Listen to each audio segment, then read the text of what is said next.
राधे कृष्णा जय भोलो पंडरीनाथ महाराज की जय जय बोलो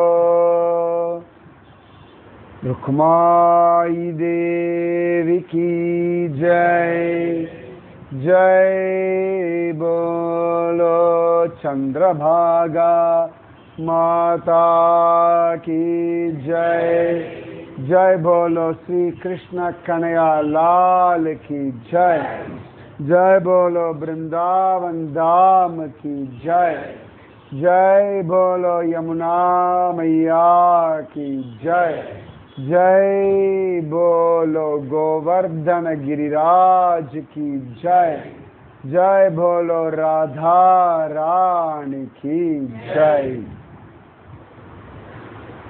பகவானுடைய பெரிய கிருபை இன்னைக்கு இந்த வெயில்ல காத்தால 6 மணிலேருந்து சாயங்காலம் 7 மணி வரைக்கும் ஒப்பேத்திட்டோம். நிஜமாவே அவ்வளவு வெயில்.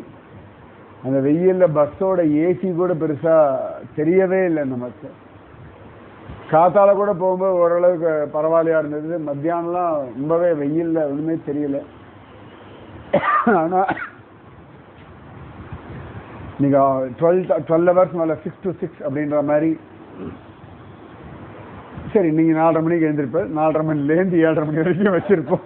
இதுக்கு அந்த 2 மணி நேரத்தை வேற விடணும். ஆனா பகவான் அந்த தெம்பை கொடுத்துட்டான் இல்லையா, அவ்வளவு அழகான ஒரு பலம். 3வது நாள் பண்டரிபுரத்துல ஆனந்தமாக ஒரு வாழ்க்கை. இன்னைக்கெல்லாம் பண்டரிபுரத்துல அவ்வளவு கூட்டம். ஆன்லைன் டிக்கெட்டு, துளசி பூஜா டிக்கெட் எதுவுமே கிடைக்கல. அதனால தான் இந்த தேதிக்கு வெளியில் போகலான்னு தீர்மானம் பண்ணோம். நேற்று போயிருந்தோம்னா அந்த இன்னைக்கு கூட்டத்தில் இங்கே ஒன்றும் பண்ணியிருக்க முடியாது. சும்மா இங்கே சுற்றிட்டு நேற்று கூட்டம் இல்லாதனால பண்டரிபுரத்தினுடைய இண்டிடுக்கெல்லாம் போய் பார்த்துட்டு வந்துட்டோம். இல்லாட்டி இன்னைக்கு எல்லா இடத்துலையுமே கூட்டம் இருந்திருக்கும். பகவானுடைய கிருபை ஒவ்வொரு நாளும் ஒவ்வொரு விதமாக வர்ஷிக்கிறது. மம ஆத்யம் அமங்கலம் நஷ்டம் அப்படின்னு ரொம்ப விசேஷமா இன்னைக்கு காலையிலேயே ஜோரா நாமதேவர் வீட்டில் இருக்கக்கூடிய கேசி ராஜ் அவனை அழகா எழுப்பி தொட்டு அவனை ஆனந்தமா அபிஷேகம் பண்ணி, என்ன பிரசன்னமான ஒரு மூர்த்தி.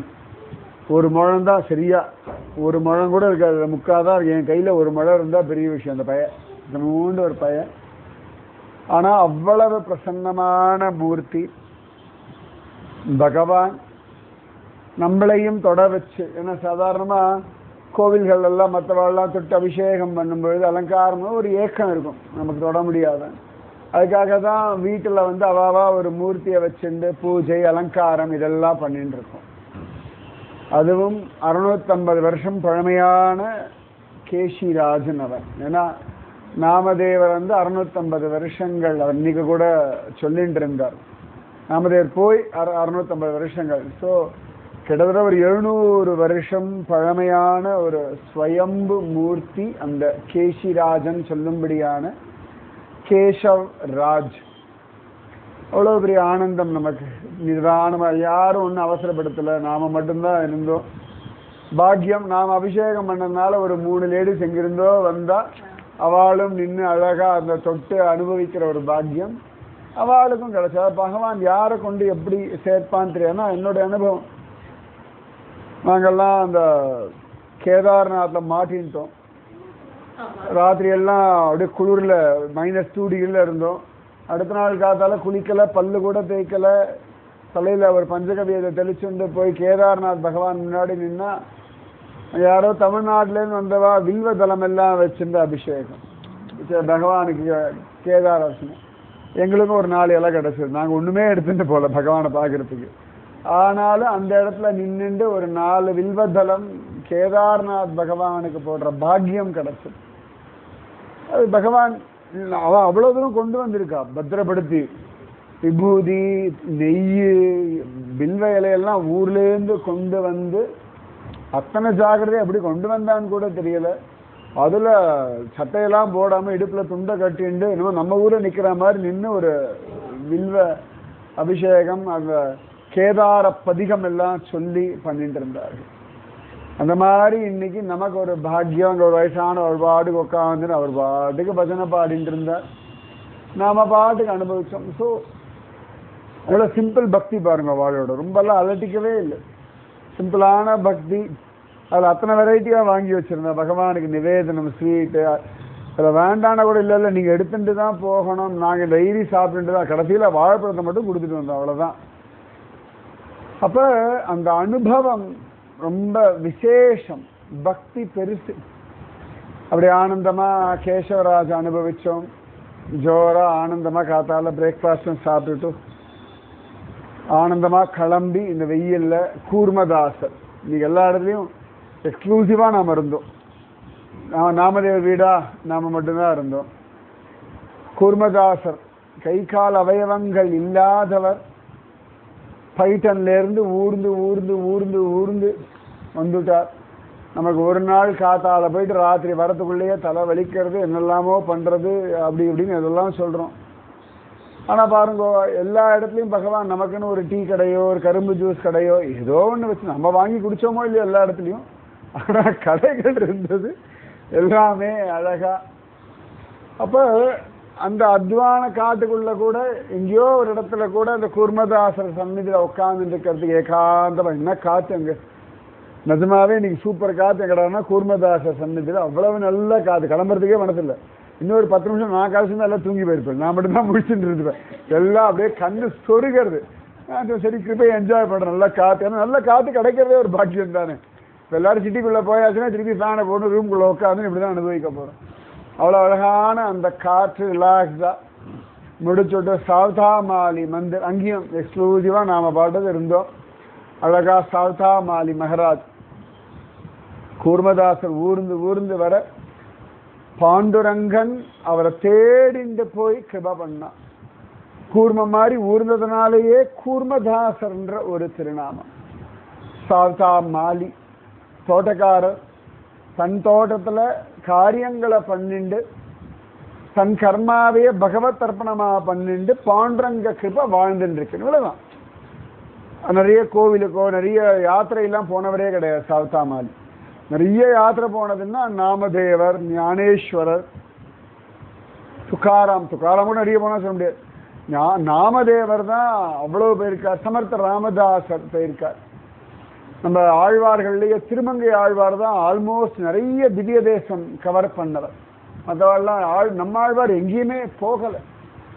அதனால உங்கள் லைஃப்ல ஒவ்வொரு காலகட்டத்தில் ஒவ்வொரு விதமான ஒரு வாழ்க்கை இருக்கு. ஸோ இப்போ யாத்திரை போகிற பாக்கியம் கிடைச்சிருக்கா, என்ஜாய் பண்ணுங்க. சில சந்தர்ப்பங்களில் இள வயசுல போயிருக்க மாட்டேன், ஓகே ரைட், அது ஒரு காலகட்டம். சில பேருக்கு இப்போ யங்ஸ்டர்ஸ் இப்பயே கிடைக்கிறது, ரைட், இது ஒரு காலகட்டம். ஸோ என்னென்ன பீரியட்ல எந்த விதமான அனுபவம் கிடைக்கிறதோ அது எல்லாம் வாங்கிக்கோங்க. அனுபவங்கள் பல விதமாக உண்டு. உடம்பு வயசானாலும் பொறுமையாக நடந்தாலும் ஏறி இறங்கி வரால அந்த ஒரு மைண்ட் செட், அந்த வில் பவர், அதுதான் நான் பார்க்குறேன். ஏன்னா ஒவ்வொருத்தரையும் நான் பார்க்குறேன், நிறைய வயசானவா வருவா, உடம்பு முடியாத வருவா, ஆனால் அவளுடைய வில் பவர் அந்த வில் பவர் தான் நான் ஓடிட்டு இருக்கேன். பரவாயில்ல, ஓடுறப்ப நம்மளும் ஓட முடியும், அவ்வளோதான். நம்மளோட 20 வயசு பெரியவா, நம்மளோட 30 வயசு பெரியவா, அவளுக்கு முடியறது, ரைட், அவ்வளோதான். அப்போ அது ஒரு சுகம். இள வயசு பசங்க பார்த்தா ஒரு பெரிய ஒரு இன்ஸ்பிரேஷன். பரவாயில்ல, எந்த பசங்களுக்கு இவ்வளோ வேலைகள்லாம் இருந்தாலும் இவ்வளோ கமிட்மெண்ட் இருந்தாலும் இதையும் தாண்டி கோவிலுக்கு போகணுன்ற புத்தியை பாண்டவன் கொடுத்துருக்காங்க, பகவான் ஐஷண்டு வரானு. ஸோ ரெண்டுமே எல்லாத்துலேயுமே ஒரு அழகு. இதில் மிடில் ஏஜ், அது இன்னொரு கேட்டகரி. எல்லா பக்கமும் ரெஸ்பான்சிபிலிட்டி, எல்லா விஷயத்தையும் பொறுப்பாக பார்த்துக்கணும். எல்லா பக்கமும் மத்தளத்துக்கு 2 பக்கம் அடி மாதிரி மிடில் கிளாஸ் ஏஜ். அதுக்கு நடுவிலையும் பகவத் அனுபவம்னு ஓடுறதுக்கும் டைம் கொடுக்கறதுக்கும் பகவான் கிருபை பண்ணியிருக்கானே, அதனால் அது ஒரு சந்தோஷம். இப்போ லைஃப்பில் ஒவ்வொரு விதமான அனுபவம். சாவ்தா மாலி இருக்கிற இடத்துல இருந்துட்டு அழகா ஒரு பக்தி. பொண்ணு வேண்டாம், நமக்கு இந்த டெய்லி சமையல்லாம் பண்ணி போட்டுருக்காங்க, எல்லா ஏற்பாடும் பண்ணுறாங்க. ரோஹித் போய் பாண்டுறாங்கன்னா எப்போ போய் பார்த்தா கடைசியாக கேளுங்கோ, என்னைக்கு போய் தான் வேணால் கேளுங்க. இப்போ கூப்பிட்றது இங்கே தான் சுற்றின்னு இருப்பான். சும்மா கேளுங்க, நீங்கள் சாப்பிடும்போது கடைசியாக என்னைக்கடா நீ பாண்டங்கன் கோயில் போனால், எப்படா போனாய், முக்க தர்ஷனமாக டெய்லி போவியா, இல்லாட்டி டெய்லி போய் தொடுவியா, சும்மா கேட்டு பாருங்க, கேட்டு தான் பாருங்க, அப்போ தான் உங்களுக்கு தெரியும். ஆனால் அந்த பரிமாறும்பொழுது சாப்பாடு போடும்பொழுது எவ்வளோ ஒரு ஆனந்தம் இருக்கு. அந்த அந்த பையனோட அவன் சின்ன பையன் தானே, தாத்தா அவ்வளோ சொல்ல இப்போ டீயை கொண்டாடுறோம், இப்போ மோரை கொண்டாடுறோம், இந்த மெனுவை கொண்டாடுறோம். அவனுடைய ஒரு ஸ்லோ இருக்கு, அதுக்கு முன்னாடி நம்ம போய் உட்காந்துடுறோம். ஆனால் அந்த பையனோட முகத்தில் ஒரு சந்தோஷம் தானே இருக்கு. என்ன பண்ணாலும் அந்த சந்தோஷம் ஓடுறது இல்லை. அந்த மாதிரி சாவுத்தா மாலி. எனக்கு இந்த கர்மா பகவான் கொடுத்துருக்கான், பாண்டுரங்கனுக்காக பண்றேன். அதுக்கு பாண்டுரங்கன் அவரை தேடிண்டு போய் ஒரு ஹிருதயத்தை ஒழிஞ்சிருந்தான். நாமதேவர் ஞானேஸ்வரர் எல்லாம் கொண்டாடும்படியான ஒரு சாவுத்தா மாலி. இன்னைக்கு அந்த இடத்துல அவ எவ்வளவு அழகா கூப்பிட்டு இன்னைக்கு சாப்பிட கெஞ்சரா, நாம கொண்டு போன சாப்பாடு வீணாயிடப்படாதேன்னு உட்காந்து சாப்பிடும். அதுக்கே அவருக்கு போனோன்னு நீங்க இங்க உட்காந்து சாப்பிடுற, இங்க டேபிள் இருக்கு, இங்க சேர் இருக்கு, இங்க பாத்ரூம் இருக்கு, கையிலம்ப தண்ணி இருக்கு, குடிக்கிற தண்ணி இருக்கு. அவருக்கு அதை ஒத்துக்கவே முடியல. அது எப்படி நீங்க இவ்வளவு நம்ம ஊரை வந்து எப்படி சாப்பிடாம போகலாம், பக்தால் வந்து எப்படி சாப்பிடாம போகலாம்? எத்தனை ஒரு மனசு இருக்கணும். நம்மள வந்து அவளுக்குலாம் திமிரு வரமாட்டேங்கிறா, நிஜமான தான் சொல்லுவோம். எத்தனை வாட்டி போய் கூப்பிடுறது, எல்லாம் திமிரு எடுத்த கூட்டம் வந்தா வரட வராட்டி போகட்டும், அவளுக்கு பாக்கியம் இல்லை, உடனே அடுத்த வருஷம் அவளுக்கு பாக்கியம் இல்லை. இதுதான் நம்மளுடைய வார்த்தைகள். கடைசி வரைக்கும் அவ முகத்துல ஒரு அவளுக்கு ஒரு வருத்தம், ஐயோ இவ்வளவு பக்தா வந்திருக்காளே, இவாளுக்கு நமக்கு ஒரு அன்னதானம் பண்ண முடியும், இவ்வளவு எல்லாம் பண்ணிருக்கோமே, சாப்பிட வெளியூர்லயே வந்திருக்காளே, அன்னசத்தை சாப்பிடலையேன்னு ஒரு ரொம்ப வருத்தத்தோட தான் ஒரு பிரியாவுடைய ஒழிய. உங்களெல்லாம் பாக்கியம் இல்லை. உங்களாம் என்ன தெரியும் அதை பத்தி? இது எவ்வளவு பெரிய இடம் தெரியுமா? நம்மளா இருந்தா அரை மணி நேரம் திட்டு சாப்பாடுலாம் கொடுத்துட்டு உங்களுக்கு அங்கே புத்தி வரப்போகுது, நீங்களாம் எங்க வந்தாள் அப்படின்னு தான் சொல்லியிருப்போம். ஆனா அந்த மனுஷாளுடைய மனசு பக்தினா ஒரு பெரிய லெவலில் இருக்க மகாத்மாக்கள் அனுபவங்களை வச்சு நீங்க பாக்குறேன். இன்னைக்கு அவருடைய பக்தி சிம்பிள் மேன், ஒரு சிம்பிள் விவசாயியா தான் இருப்பார். எவ்வளவு வினயத்தோட இருக்க, எத்தனை சாதாரணமா பேசி பழகி, அவருக்கு அவனை போட்டோ எடுக்கிறது எவ்வளவு ஒரு ஆசை, அந்த சக்கரை கொடுக்கறது எவ்வளவு ஆசை, எத்தனை ஆத்மார்த்தமா, சும்மா வெளி வேஷம்லாம் கிடையாது, வெறுமை போட்டோ எடுக்க. அவர் எடுத்தனா அவ போட்டோ எடுத்தாலும் நம்ம தான் எடுத்துட்டோம்.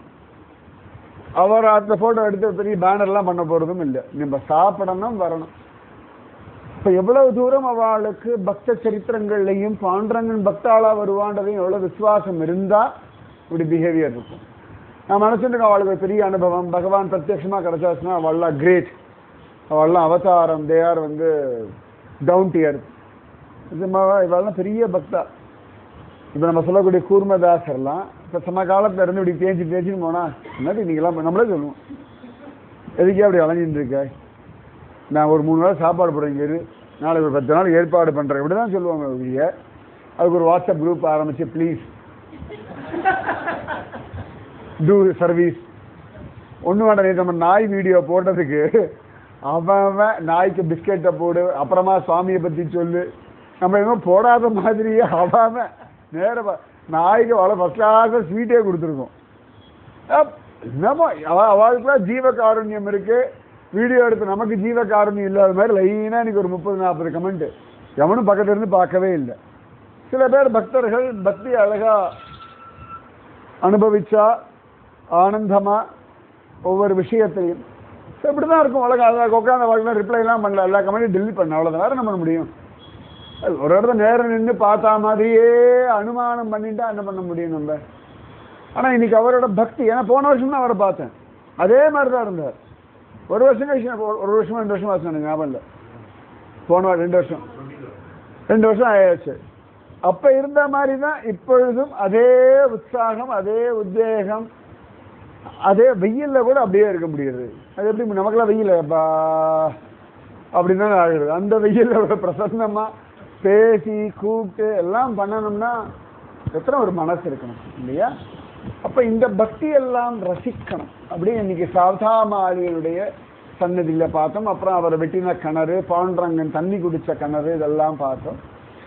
அழகா அங்கேயே இன்னைக்கு ஜோரா இன்னைக்கு சாவதாமாலி சன்னதியில திருப்தியான ஒரு தயிர் சாதம் சாப்பிட்டோம். அப்பாடான்னு ஃபர்ஸ்ட் கிளாஸா ஒரு ரோட்டி, நல்ல வெண்டைக்காய் சப்ஜி ஜோரா அந்த ஓரத்துல கட்டி விட்டுருக்கு, அதுல உட்காந்து சாப்பிட்டோம் ஜம்முன்னு. அதுலயும் எங்கிட்ட ஒரு வயசானவர் வந்தார், அவரா கேட்டு வாங்கி சாப்பிட்டுட்டு போனார்.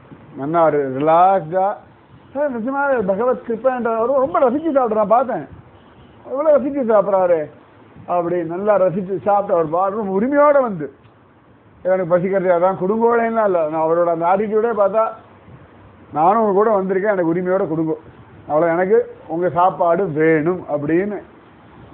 அப்ப இதெல்லாம் பெரிய அனுபவம். எத்தனை பேர் அவரை பார்த்தேன்னு எனக்கு தெரியாது, பார்த்த வாழ்க்கை பாக்கி. பார்க்கலன்னா ஒன்று வருத்தப்பட வேண்டாம், திரும்பி ஏதாவது ரூபத்தில் எங்கேயாவது பகவானுடைய கிருபை கிடைக்கும். அப்படி சாவதா மாறி மங்களவேடா ஏதோ ஒரு கூகுள் மேப் போயிட்டு கடைசியில் நம்ம காணோ பாத்திரனுடைய புது இது. முதல்ல எல்லாம் இறங்கு மேலே ஏறுங்கன்னு இருப்பேன். சரி, ஜூஸ் கடை வாசல் நிறுத்தியாச்சு, வெயில். சரி, இன்னைக்கு அவனுக்கு வியாபாரம் ஆகணும்னு இருக்கு.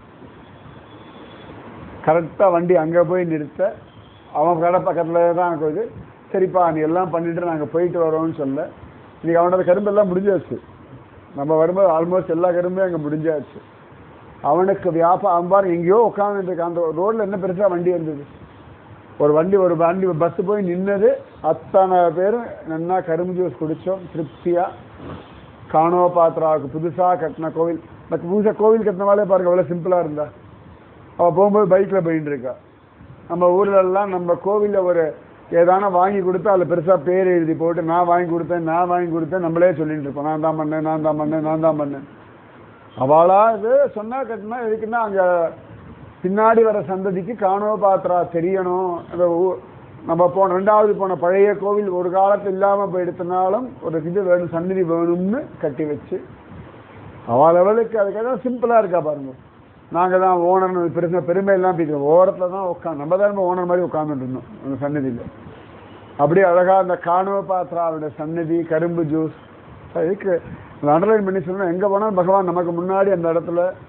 ஒருவேளை கரண்ட் இல்லைன்னா கரும்பு ஜூஸ் எப்படி வந்திருக்கும், இல்லாமல் ஆள் இல்லைன்னா ஃப்ரெஷ்ஷாக அப்போ அரைச்சி ஜம்முன்னு ஒரு கரும்பு ஜூஸ். மங்களகடல் அதை பார்த்துட்டு காணோ பாத்திராவுடைய அந்த சோக்கா மேளாவுடைய 2வது சமாதி. சோக்கா மேளா மஹர்ஜாத்தின்னு செத்து போன மிருகங்களை கொண்டு போய் புதைச்சி அதுக்கு ஏதான கூலி கொடுப்பா. முக்கியமாக பழைய சாப்பாடு தான் கொடுப்பா, அதை தான் சாப்பிடுவா. அப்படிதான் அவளுடைய வாழ்க்கை. ஆனால் அதுக்கே பாண்டுரங்க தியானம் மட்டும் தான் எல்லாம் பண்ணுவார். பாண்டுரங்கனே சோக்கா மேளாவை கையை பிடிச்சி அழைச்சிட்டு போய் ராத்திரி தன் கோவிலை திறந்து காட்டி அப்படியே அவர் அங்கே இருக்க வச்சுட்டு காத்தால காக்கடை ஹாரதிக்கு சந்நிதியை திறக்கும் போது சோக்கா மேளா அங்கே இருக்கும்படியா பண்ணிட்டான். அவரெல்லாம் அடிச்சு உதச்சு வெளில திறத்துறா. அப்போ கூட ஒரு சொல்றார், நானா வரல பாண்டுரங்கன் கூட்டுண்டு வந்தான். அப்போ அங்கே பூஜை பண்ணுறவாள், ஆண்டா நாங்கள் இவ்வளோ வருஷம் தொட்டு பூஜை பண்ணுறோம், எங்களுக்கெல்லாம் தெரியாத பாண்டுரங்கன் உனக்கு தெரிஞ்சுட்டானா, திருட்டு பயல எப்படியோ கதவுக்குள்ளே வந்துட்டா. அவன் சொன்னா பூட்டைங்க உடச்சிருக்கேனா பாருங்க, அவன் அவ்வளோ சாத்துரியம் உனக்கு தெரிஞ்சிருக்கு அப்படின்னா சொல்கிறா. அப்புறம் பன்றிபுரத்து எல்லைக்குள்ளேயே வரக்கூடாதுன்னு அவரை சொல்கிறான். சந்திரபாகா நதிக்கு அந்த பக்கத்தில் இருக்கார். அப்போ தான் பாண்டுரங்கன் அங்கே போய் சாப்பிட்டுட்டு வரான். அப்போ தான் ஒரு ஃபயர் ஆக்சிடெண்ட்டில் சோக்கா மேளா இறந்துடுறார். அப்போ தான் நாமதேவர் கோபம் வருது. பாண்டுரங்கன் போய் சத்தம் போடுறார், எவ்வளோ அழகான பக்தர், அவனுக்கு போய் இப்படி ஒரு விபத்தில் ஒரு ஆக்சிடெண்ட்டில் மரணம் அடையலாம், அவனை கேட்கணும், அது எப்படி நல்ல வாழ்க்கை இப்படி ஆகலாமா. பாண்டுரங்கன் சிரிக்க, அடே அவனோட ஆயுசு முடிஞ்சாச்சு, கிளம்புற சமயம் வந்தாச்சு, உடம்பு எப்படி போனா என்ன, போகும்போது என்ன நினைச்சானா இல்லையா அதானே முக்கியம். நாமதேவர் கை வைக்கிறோம், ஒன்று நினைச்சானா, என்ன தர எதுவுமே நினைக்க மாட்டான். போகும்போது ஒன்று நினைச்சானா, அவ்வளோதானே, எனக்கு அவனோட சமாதி பண்ணணும். கோவம் வர்றது தனியாக செத்து பண்ண, நிறைய பேர் செத்து போயிருக்கா. போ அங்கே இருக்க எலும்பு சாம்பல்லாம் எடு, காதில் வச்சுக்கோ. விட்டல்னு சொல்கிறதெல்லாம் என் சோக்கா மேளா. நாமதேவரை பார்த்து பார்க்கலாம், என் சோக்கா மேளா. எப்பவுமே நாமதேவர் தான் என் நாமதேவான்னு சொல்லுவான் சுவாமி. அந்த நாமதேவர் முன்னாடி சொல்லலாம், என் சோக்கா மேளா எடுத்துட்டு வா அப்படின்னு சொல்ல, நாமதேவர் அழுதுண்டே போய் மங்கள வேடால எல்லாம் எடுத்து எடுத்து எடுத்து எடுத்து கேட்குறார். எதெல்லாம் விட்டல் நாமத்துக்கு அதெல்லாம் தனியாக எடுத்து வைக்கிறார். அதெல்லாம் எடுத்தோம்னா பாண்டுரங்கன்னு சொல்கிறான், இங்கே சமாதி கட்டணும். அப்போ அந்த ஊரில் இருந்த பக்தர்கள் எங்கள் ஊருக்கும் ஒரு சமாதி வேணும்னு சொல்ல, அவருடைய சாம்பலும் எலும்பும் கொஞ்சம் அந்த இடத்துல சமாதி கரெக்டாக ஊர் மத்தியத்தில். இன்னைக்கு எந்த வண்டி போனாலும் யார் போனாலும் சோக்கா மேளா தெரிஞ்சோ தெரியாமல் பிரதட்சணம் பண்ணிட்டு தான் போவார். நடு ரோடில் அவர் பாட்டுக்கு, நடு ரோடில் நிஜமாவே யாரும் இல்லை. அங்கே சுற்றி வர கடைகள் அழகாக. அங்கேயும் பாருங்க, அந்த காணோ பாத்திர வீடை காடுறது ஒரு தாத்தா உட்காந்துருக்கு.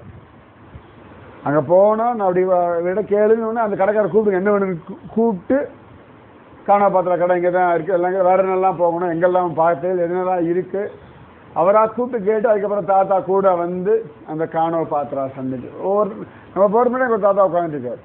யாராவது வர முடியுமா, நம்ம கெஞ்ச நான் வரேன் முந்திரி கொட்ட மாதிரி ஓடி வர்றாரு. ஓடி வந்து காணோபாத சன்னதியை காட்டிட்டு அப்புறம் தாமாஜி பந்த், அப்போ கூட நாங்கள் வேற எங்கேயோ போனாங்க, அங்கே இல்லை இங்கே வா அப்படின்னு கூப்பிட்டு தாமாஜி பந்த் அஃபிஷியல் தாசில்தார் மாதிரி கஷ்டப்படுற ஜனங்கள், பசியில் இருக்கிற ஜனங்கள், வறட்சியில் எல்லா ஜனங்களுக்கும் அவ்வளவு அழகா தானியங்கள் அள்ளி கொடுத்து அரெஸ்ட் ஆகிட்டார். அதுக்கே பாண்டரங்கன் நான் தாமாஜி பந்தினுடைய வேலைக்காரன்னு சொல்லி ராஜாவை போய் பார்த்து அந்த பைசாவெல்லாம் கொடுத்து தாமாஜி பந்தை வசத்தின்னு நிரூபணம் பண்றோம். அவ்வளவு பெரியவர் தாமாஜி பந்த். இவ்வளவு விஷயங்கள் இன்னைக்கு பார்த்துருக்கோம். நம்ம தாமாஜி பந்தை பார்த்துட்டு அங்கிருந்து நேர கோபால்பூர் வந்தோம். அழகா எப்பயுமே அங்கே போன ஒரு சண்டை வரும். எனக்கு அந்த கோபால்பூருக்கும் கோபாலுக்கும் ஒரு பிரச்சனை இன்னைக்கே இருக்கு இன்னி வரைக்கும். அதெல்லாம் சரி இன்னைக்கு ஒன்றும் பேசப்படாது, நம்ம நாங்கள் ஓரத்தில் உட்காந்துடலாமான்னு நினச்சேன். அது என்னன்னா சுவாமியை பார்க்க வரவால தடுக்கிறதுன்றது அது ஜெய விஜயாலு மேலேயே கோந்து சனாதன கோஸ்வாமி சனகாதி முனிவர்களுக்கு சுவாமி விஷயத்தை அதை எப்படி தடுக்கிறது? இவா யார் தடுக்கிறதுக்கு? இப்போ பிரைவேட் கோவில்னா கதை. அப்போ கூட அப்படி சொல்ல முடியாது.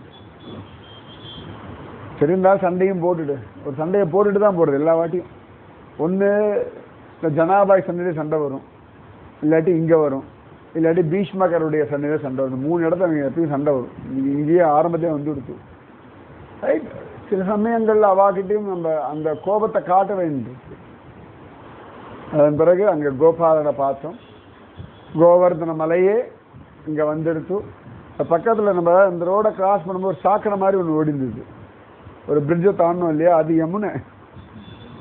அது அந்த நதி ஆக்சுவலாக இன்னைக்கு வந்து அது சாக்கடையாக ஆயிடுச்சு, அதனால மாறணும்.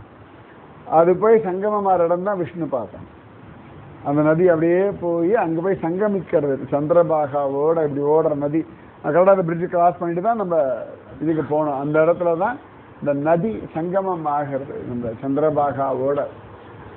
சரியா அது வந்து ஒரு பிரயாக், அதனால தான் பிரயாக்ராஜ் மாதிரி கயா மாதிரி அந்த பிரயாக்ராஜ்னு கூட சொல்லுவார், பிரயாகனவே சொல்லுவார். ஏன்னா அங்கே தான் பிண்டதானம் எல்லாம் பண்ணுவார். அழகா அந்த மேலே கோபாலன் பகவான் வேணுகானம் பண்ணக்கூடிய கோபாலனை பார்த்தோம். ஜோரா நம்ம ஜனாபாய் உபயோகப்படுத்தின சில பேர் அவ உபயோகப்படுத்தின பாத்திரங்கள் தான் சொல்லுவாள். சில பேர் அந்த மாதிரி பண்ணி வச்சுருக்காங்க. அப்புறம் இந்த யந்திரம் மறைச்சோம். சில பேர் ஒரு ஜனாபாயுடைய யந்திரம்னா, சில பேர் இல்லை இல்லை பின்னாடி எப்படியோ ஒன்று ஜனாபாய் அபங்கங்கள் பாடிண்டு தான் யந்திரம் மறைச்சோம். ஏன்னா பவுண்டங்கனும் அவளோட யந்திரம் மறைச்சான் இருக்கு. நமக்கு இனிமேல் அந்த ஒரு பாக்கியம் ஜனாபாய் கதை கேட்கும்போது நானும் யந்திரம் அரைச்சேன் அப்படின்னு சொல்லிக்கலாம். அழகா ஜனாபாயினுடைய அந்த யந்திரம் மறைச்சு அப்புறம் தான் ஜனாபாய் பாண்டரங்கன் சந்நிதி மாதிரி உள்ளுக்குள்ள தனியாக கீழே இறங்கி உள்ளே போய் ஜனாபாய் பாண்டரங்கனை தரிசனம் பண்ணிட்டு வந்தோம். அது பிரதர்ஷனம் வரும்போது அங்கங்கே அந்த கிருஷ்ணன் எல்லாம் வச்சுருப்பா. அதுக்கப்புறம் கடைசி சன்னதி தான் ருக்மிணி மாதாவுடைய அப்பா அம்மா பீஷ்மக மகாராஜா சுத்தமதி அவளுடைய சன்னிதானம் பார்த்துட்டு அழகாக உட்காந்துட்டு அந்த கோவர்தன மலை கண்ணன் முதல்ல வந்த இடம் அதெல்லாம் அனுபவித்தோம். அப்புறம் அங்கிருந்து இறங்கி அந்த மலைக்கு ஒரு ஆட்டோவில் போயிருக்கோம். நமக்கும் ஒரு 5 ஆட்டோ அங்கே இருந்தது. அதுதான் அதிசயம். புலி மூட்டை மாதிரி ஏற்று எல்லாரும் நீ முன்னாடி ஏறு நீ பின்னாடி ஏறு, டிரைவர் சீட்டு தவிர மற்ற எல்லா இடத்தையும் உட்காந்து வச்சு நம்ம அதை வச்சுட்டு அந்த வண்டி அந்த ஆட்டோ மேலே ஏறி இருக்குன்னா அந்த ஆட்டோட கெப்பாசிட்டி பார்த்துக்கோங்க. நம்ம ஆளுங்களோட கெப்பாசிட்டி உங்களுக்கு தெரியணும். அந்த ஆட்டோவோட கெப்பாசிட்டி அது 6-7 பேர் உட்காந்துட்டு அந்த புள்ளிங்க பரவாயில்ல ஏறுத வண்டி. இங்கேயாவது தன்னரோட 2-3 பேர் இறக்கி விடுவான், தள்ள சொல்லுவான்னு நினச்சேன். நான் தலையில் அழகாக போயிட்டு வந்துட்டோம்னா பரவாயில்ல. அந்த ஆட்டோக்காரன் அவனுக்கு ஒரு பாக்கியம், அவ்வளோதான். கீழே இறங்கினோம். அங்கேயும் சில பேர் ஃபோட்டோ எடுத்துட்டா, சில பேர் ஜூஸ் குடித்தோம், சாயெல்லாம் குடித்தோம்.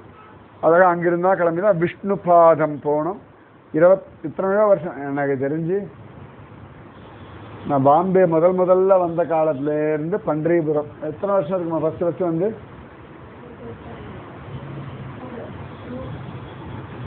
23 வருஷங்கள்ல நிறைய நான் யாத்திரை வந்தது. ஒரு பீரியட்னா பண்டிகை. இப்பதான் உத்தராகண்ட் அது லீடிங்ல போயிட்டு இருக்கு. ஒரு காலத்துல நான் யாத்திரை அப்படின்னா பாம்பேக்காரர் மட்டும்தான், அவளை மட்டும்தான் அழிச்சுட்டு போவேன்.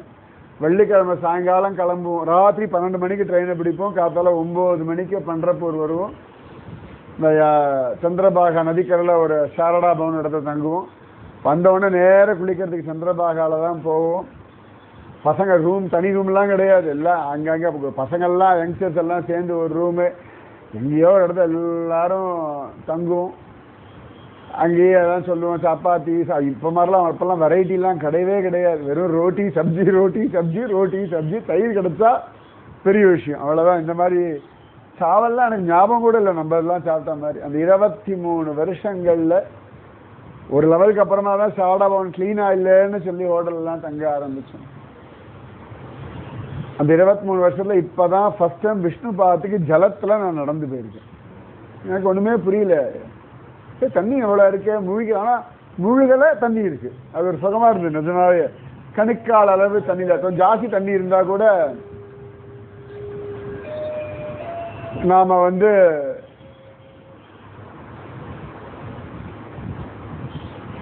இறங்கிருக்கலாமா வேண்டாமான்னு யோசிச்சு ஈரமாகும்னு. ஆனா அழகா இறங்கி எந்த இடத்துல அவ்வளவு அழகா பாண்டரங்கனுடைய சரணக்கமல் அடையாளங்கள், மாடு இதோட அடையாளங்கள்லாம் நன்னா தெரிஞ்சதோ அதையும் பார்த்தோம். அங்கே மேலே அந்த குருவிகள்லாம் கூடு கட்டிருக்கு பார்த்தோம். அழகா மாட்டினுடைய குளம்படி இதெல்லாம் பகவான் வேணுகானம் பண்ணி அந்த திருவடி அப்படியே அங்கே அடையாளம். மார்கழி மாசத்துல பாண்டரங்கன் அங்கதான் இருக்கான் அப்படின்றது ஐதீகம். மார்கழி மாசம் வந்தாச்சுன்னா அங்கதான் கூட்டமே இருக்கும், இங்க கூட்டமே இருக்காது. இங்க கூட்டம் குறைவா இருக்கும் கோவில் அந்த சமயத்துல. அப்படி அந்த விஷ்ணு பாதம் பார்த்தோம். அதன் பிறகுதான் ஜனாபாய் சந்நிதி. அங்கேயும் போட் ரைடு போகலையே நினைச்சிருந்தால் போட்டும் பார்த்தாச்சு. ஒண்ணு பாக்கி குதிரை வண்டி மட்டும் தான் பாக்கி இருக்கு. மற்றபடி ஆல்மோஸ்ட் கரும்புச்சாறு குடிச்சாச்சு. அங்க லசி அவ்வளவு நன்னா இருக்காது அந்த கோபால்பூர்ல, அதனாலதான் அங்க குடிக்க அவங்கள அங்க முடிச்சுட்டு இறங்குறது தான் வேலை. அங்க நிக்கவே மாட்டோம், அவங்களோட என்ன பஞ்சாயத்து வைப்பானுங்கன்னே பயமா இருக்கும். அழகா பகவான் பாருங்க, சின்ன சின்ன ஆசைகள்லாம் கூட நிறைவேற்றி வச்சிருவான் பாண்டரங்கன். அத்தனையுமே ஜோரா அப்படி அந்த கோபால்பூர், விஷ்ணுபாதம், ஜனாபாய் எந்த இடத்துல அவளுடைய பக்தி நிரூபணமாச்சோ அந்த இடம் இத்தனையும் பார்த்தோம். எவ்வளவு பக்தர்களை பார்த்தோம் இன்னைக்கு ஹோல் டேல, இவ்வளவு அனுபவங்கள். இதுக்கே சந்தோஷமா இருக்குன்னா ஒரு அக்ரூரை கிருஷ்ணன் அழிச்சுட்டு தனியா கிளம்புறாருன்னா முடியல, இப்பதான் ஆரம்பிக்குது. இதுவே இவ்வளவு சந்தோஷமா இருக்கும். ஒரு இடத்துல போனோம், சுவாமியை தொட்டோம், அழகா அபிஷேகம் பண்ணும், பகவானை தடவினோம்னா ஒரு அக்ரூரர் தனியா ராத்திரி முழுக்க கிருஷ்ணனோட பலராமனோட பேசி அழகா நாளை காத்தால பகவானே சொல்றான், நந்தகோபர் யசோதா கட்டில நான் மதுரா கிளம்புறேன் அப்படின்னு சொல்லிட்டு எல்லாரும் பார்த்துட்டு இருக்கும் பொழுது அதுக்குள்ள நந்தகோபர் எல்லாம் எடுத்துட்டு தயார் பண்ணிட்டு இவ்வளவும் நடத்துறார். அக்ரூர் ராத்திரி கிருஷ்ணனோடைய அவ ஒரு பெரிய வாடான்னு சொல்லுவாங்க, பெரிய பெரிய வீடு பார்த்தோன்னே அந்த மாதிரி வீட்டில் அக்ரூருக்கு ஒரு இடம் கொடுத்துருக்கா. அக்ரூருக்கு பெட்டெல்லாம் கிருஷ்ண பலராமன் தான் எல்லாம் பண்றா. அழகா அங்கே படுத்துக்கிறார். அடுத்த நாள் காலையில எழுந்து நந்தகோபுரோட போய் யமுனையெல்லாம் குளிச்சுட்டு வந்துட்டு சந்தியாவந்தனாதிகள்லாம் பண்ணிட்டு அதன் பிறகு அக்ரூரர் கிருஷ்ண பலராமனோட ரதத்துல தனியா கிளம்புறார்.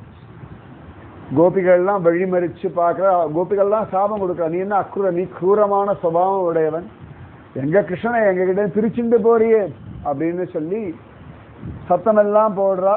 பகவான் நான் வரேன் அப்படின்னு சொல்லிட்டு கிளம்புறான். அந்த அக்ரூர் அப்படி ஆக்ஷன் போகும்போது பார்க்குற சின்ன குழந்தை மாதிரி நன்னா இருக்கு இல்லைன்னா அந்த வண்டி இப்படி கிருஷ்ணன் சொல்லுவான், அந்த வண்டி நல்லா இருக்கு, இந்த ரத்தம் நல்லா இருக்கு, இந்த குதிரை நல்லா இருக்கணும்னு அக்ரூர் சிரிக்கிறார். எல்லாம் மாட்டுக்கார பசங்க தானே, என்ன தெரியும் இந்த பசங்களுக்கு இப்படிதான். அப்பதான் என்னமோ பெரிய பகவான் என்னெல்லாமோ எல்லாரும் சொன்னா, ராட்சச ஆளுக்கெல்லாம் மோட்சம் கிடைச்சுன்னு கதையா கேட்டோம். ஹைப் கொடுத்துட்டா போல இருக்கு.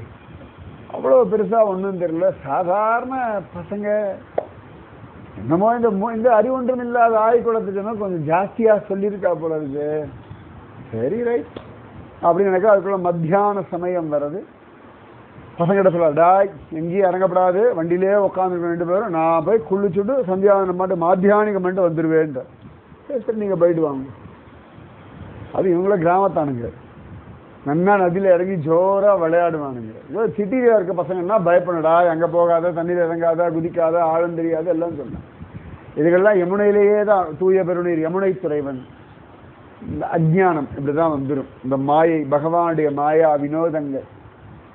அக்ரூரை போய் இறங்கும்போது கூட பார்க்குறா, பசங்கள்லாம் அங்கே உட்காந்துட்டு காலா ரைட் அப்படின்னு தெரிஞ்சு நிம்மதியாக அப்படி தண்ணியில் முங்கறார். உள்ளுக்குள்ள ஆதிசேஷன் மேல அனந்த சைனனாக பள்ளி கொண்ட பெருமாளாக பகவான் காட்சி கொடுக்கும். முதல் தடவை முங்கும் பொழுது இவர் முங்குறார், உள்ளுக்குள்ளே கிருஷ்ண பலராமன் கையை காட்டுறார். இவ்வளவு தூரம் சொல்லிட்டு வந்த இந்த பசங்க கிட்ட பாரு ஒரு கோபமா வேலை எழுந்தா அங்கேயிருந்து கை காட்டுறா, ரதத்திலேருந்து கை காட்டுறா ரெண்டு பேரும். இப்போ உள்ள திரும்பி முங்குறார். அப்பொழுதுதான் ஆதிசேஷன் மேல அனந்த சயனனாக பகவான் காட்சி கொடுக்கிறான். கதற திரும்பி வெளில வந்து பார்த்தா பகவான் இருக்கான். உள்ளுக்குள்ள யமுனையில திருப்பார்கடல் தரிசனத்தை அவர் பார்த்தார். திருப்பார்கடல் தரிசனத்தை பார்த்துட்டார். கைய கூப்பிண்டு ஜலத்திலேயே ஸ்தோத்திரம் பண்ணார்.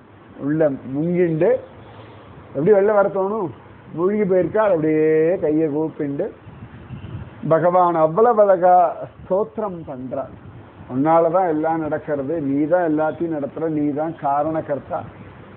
என்னமோ நான் ஒன்னு ஆயிடுச்சுட்டு வர நினைச்சிருந்தார், நீ தான் என்ன ஆயிடுச்சுன்னு வந்துருக்கா எனக்கு தெரிஞ்சு கொடுத்து. அப்படி என்னன்னா இந்த கிருஷ்ணனை தேடிட்டு வர வரைக்கும் அந்த பாத அடையாளங்களை பார்த்து உருண்டு பிறண்டவர். அன்னைக்கு நைட் அங்கே தங்கியிருக்கார். அடுத்த நாள் காத்தால கூட எல்லாம் பேசியிருக்கார். இந்த கிளம்பி இந்த படித்துறைக்கு வரத்துக்குள்ள ஒரு குழப்பம் வந்து விடுது மனசுல. இதான் மனசு. இந்த ஃபியூ ஹவர்ஸ்க்குள்ள மனசு மாறி போயிடுச்சு. அதுக்கு ஒரு லீல. ஆனா அது மாறலே வச்சுக்கோங்களேன், இந்த தரிசனம் கிடைச்சிருக்காரு. சம்டைம்ஸ் மனசு கொஞ்சம் அப்படி ஓடட்டும், கொஞ்சம் அப்படி அலப்பாயிட்டும், கொஞ்சம் பைத்தியகார்த்தனங்கள்லாம் தோணட்டும், அதுலேருந்து ஒரு கிளாரிட்டி கிடைக்கும். இல்லாட்டி ஒரு ஈகோ வந்துடும், எனக்கு ஞானம் வந்தாச்சு, நான் பர்ஃபெக்ஷன் அப்படின்லாம் வந்துடும். கொஞ்சம் அச்சு பிச்சுன்னு இருந்தால் வச்சுக்கோங்களேன், அது ஒரு கிளாரிட்டி கிடைச்சிடும் நமக்கு. அக்ரூருக்கு அந்த மாதிரி பகவான் காட்சி கொடுத்தான். அதுதான் அக்ரூர காட் அப்படின்னு பேர். அக்ரூர படித்துறைன்னு பேர். எனக்கு பிருந்தாவனத்துக்கு வெளியில மிஸ் பண்ணாம பார்க்குற ஒரு இடம். எத்தனையோ தடவை பார்த்துட்டேன். பட் ஸ்டில் அங்கே போகணும், நிற்கணும். அந்த அக்ரூர காட் எனக்கு பார்த்தே ஆகும். யார் வந்தாலும் வரல, நான் போயிருப்பேன், அவ்வளோதான். அது என்னமோ தெரியாது. அந்த அக்ரூர காட் ரொம்ப ஒரு என் மனசுக்கு ரொம்ப க்ளோஸான ஒரு இடம். எனக்கு ரொம்ப தெரியும், அவ்வளோதான். எனக்கு மேலே வேறு சொல்ல தெரியாது. அங்கே போயாச்சுன்னா எனக்கு ஒரு எஸ், என் இடத்துக்கு நான் வந்துட்டேன். பிருந்தாவனத்தில் சுற்றுறதை விட எனக்கு அக்ரூர காட்டில் போய் உட்காந்துக்கிறதுன்றது எப்பவுமே பிடிச்ச ஒரு விஷயம். அந்த அமைதி, அந்த சாநித்தியம், அந்த கூட்டம் கிடையாது, பணம் பிடுங்கிற வேலைகள் கிடையாது. அந்த அக்ரூர காட் அத்தனை விசேஷம். அக்ரூர் அப்படி குளிச்சுட்டு வெளில வரார். பகவான் பார்க்க என்னாச்சு, எதையோ பெருசா பார்த்த மாதிரி இருக்கு. அக்ரூர் சிரிச்சுட்டே சொன்னார், எதோ பெருசோ அதை பார்த்துட்டேன். அவன் எவ்வளவு பெரியவன்றது அவன் தானே காட்டி கொடுக்க முடியும். அக்ரூர் அப்படியே மனசு சமாதானமா ஆயிடுது. அப்படியே ஆஹா எவ்வளவு பெரிய மம ஆத்தியம் அமங்கலம் நஷ்டம் அவர் நினைச்சுனதை நடந்துடுது. அதன் பிறகு சாயங்காலமா அவர் மதுராவை ரீச் பண்றார். அப்போ கூட கண்ணன் கிட்ட சொல்ற, நீ வீட்டுக்கு வரணும் சார், வந்த வேலையெல்லாம் முடியட்டும், அப்புறம் வரேன்னு சொல்றான். அக்ரூரர் போய் கம்சனை பார்த்து ரிப்போர்ட் பண்றார், ஐஷுண்டு வந்து விட்டேன், பசங்கள் வந்தாச்சு அப்படி. ஒரு ரைட்டு கம்சன் சொல்றான். அடுத்த நாள் மார்னிங் அக்ரூரர் போற, அடுத்த நாள் ஈவினிங் அங்க பிருந்தாவனம் ரீச் பண்றார். சீக்கிரம் போயிடலாம், அவர் யோசனைகள் அப்படி பொறுமையா போறார். ஒரு நைட்டு பிருந்தாவனத்தை தங்குறார். அடுத்த நாள் காலையில பிருந்தாவனத்தை விட்டு கிளம்புறார். என்னை பொறுத்த வரைக்கும் அவருக்கே இந்த ஒரு அல்ப புத்தி வந்துருக்கு நடுவில். ஏன்னா கோபிகைகளுடைய சாபம், நீ அக்ரூரன் இல்லை க்ரூரன்னு கோபிகாஸ்திரிகள் அவரை திட்டா இல்லையா, அதுல ஒரு மாயை அடிச்சுடுச்சு. அதனாலே தான் கிருஷ்ண பலராமன் சாதாரண குழந்தைகள்னு நினைச்சுட்டார். அதான். ஆனா பகவத் கிருபை, பகவானே அதிலிருந்து மீட்டு தன்னுடைய திவ்யமான தரிசனத்தையும் காட்டி கொடுத்துட்டார். நீ நமக்கு காட்டி கொடுத்தான் இல்லையா. இப்போ 2-3 நாள்ல இங்க போறோம், அந்த போறோம், அந்த தெருவுக்கு போறோம், என்னமோ எங்க போறோம், ஏதோ கதையை சொல்லிகிட்டே இருந்தோம். திடுதிப்புன்னு முடிஞ்சு கொடுத்தே. பண்டரி யாத்திரை அப்படின்னு பேசிட்டு இருந்தோம். நீ வரையா, நீ வரையா, நீ வரையா, நீ வரையா. சரி, யார் வரலாம்னு ஒரு 5-6 பேர் கிளம்புவோம். அப்பதான் கிடுக்கிட்டு ஒவ்வொருத்தரா ஆட் ஆயிடுது. அது அப்படிதான், எந்த யாத்திரையுமே அப்படிதான். அதுவும் பாம்பேலேருந்துலாம் வரும்பொழுது 40 பேர் புக் பண்ணுவோம், திடீர்னு 10 பேர் கேன்சல் பண்ணுவோம். திடீர்னு சம்மந்தமே இல்லை, ஒரு 10 பேர் கடைசியில் டிக்கெட் புக் பண்ணிட்டு வருவா. பர்த்தில் தான் அந்த குழந்தைகள்லாம், இவெல்லாம் இப்போ குழந்தைகளா இருந்தா ஒரு பர்த்தில் 5-6 பசங்க உட்காந்துட்டு எல்லாம் அப்படியே ராத்திரி முழுக்க உட்காந்து தூக்கம்லாம் கிடையாது. வந்தோடனே இந்த மாதிரி ரெஸ்ட்ன்றதெல்லாம் கிடையவே கிடையாது. ஜீவிதி சரித்திரத்தில் இந்த ரெஸ்ட் மத்தியானம் அந்த சமயத்துலவே எல்லாரும் சாப்பிட்டுட்டு போய் சந்திரபாகல் வரைக்கும் உட்காருங்கன்ற 1 மணி நேரம் ரெஸ்ட் கான்செப்ட்லாம் இப்பப்போ ஒருவேளை எனக்கு வயசானதுனால தோன்றதான்னு தெரியும். ஆனால் விட்டாப்பையும் அலைதான் நான் வெயில் இருக்கிறதுனால விட்டுட்டேன். இல்லாட்டி இங்கேயும் ஒரு 4-5 தடவைக்கு திருப்பி காட்டுறதுக்கு சுத்திலே இருப்பேன். எதுவுமே விட சந்திரபாகா நதிக்கரையில் கைத்தளத்தில் உட்கார வச்சு சத்தங்கம் பண்ண வச்சுருவேன். கேட்டுனே இருக்க வேண்டியது தான். இப்பதான் ரொம்ப லீனியன்ட்டா அப்படி ரிலாக்ஸ் ஆகலாம். பர்ச்சேஸுக்கெல்லாம் டைமுக்கெல்லாம் வாய்ப்பே கிடையாது. இந்த வாட்டெலாம் வந்து இறங்கினதுலேருந்து பர்ச்சேஸ் தான். இந்த மாதிரிலாம் நடக்கவே நடக்காது. இது ஒரு அனுபவம், எல்லாருக்கும் அந்த அனுபவம் கிடைக்கட்டும், அவ்வளோதான். அப்போ இந்த பகவத் அனுபவங்கள் கொட்டி கிடக்கிறது இந்த 3 நாளில் அழகாக அனுபவிச்சோம். இன்னும் நிறைய இருக்கு அனுபவிக்கிறதுக்கு. பார்ப்போம், திரும்பி வருவோம், கூடி இருந்து குளிர்வோம். இந்த ஹோட்டலை ஏன் செலக்ட் பண்ணா நினச்சா ஓடி போயிட்டு வந்துடலாம் கோவிலுக்கு. ஓஹோன்லாம் கிடையாது இந்த ஹோட்டல். அட்லீஸ்ட்டு எனக்கு சாப்பாடு நல்லா இருக்கு. பட் எனக்கு நம்ம ஸ்டாண்டர்டில் இது வாய்ப்பே கிடையாது. ரொம்ப யோசிச்சு சரி ரைட்டு நம்ம பக்கத்தில் இருக்கான் அப்படின்ற ஒரு காரணத்துக்காக இது பண்ணிட்டோம். பகவானுடைய கிருபை.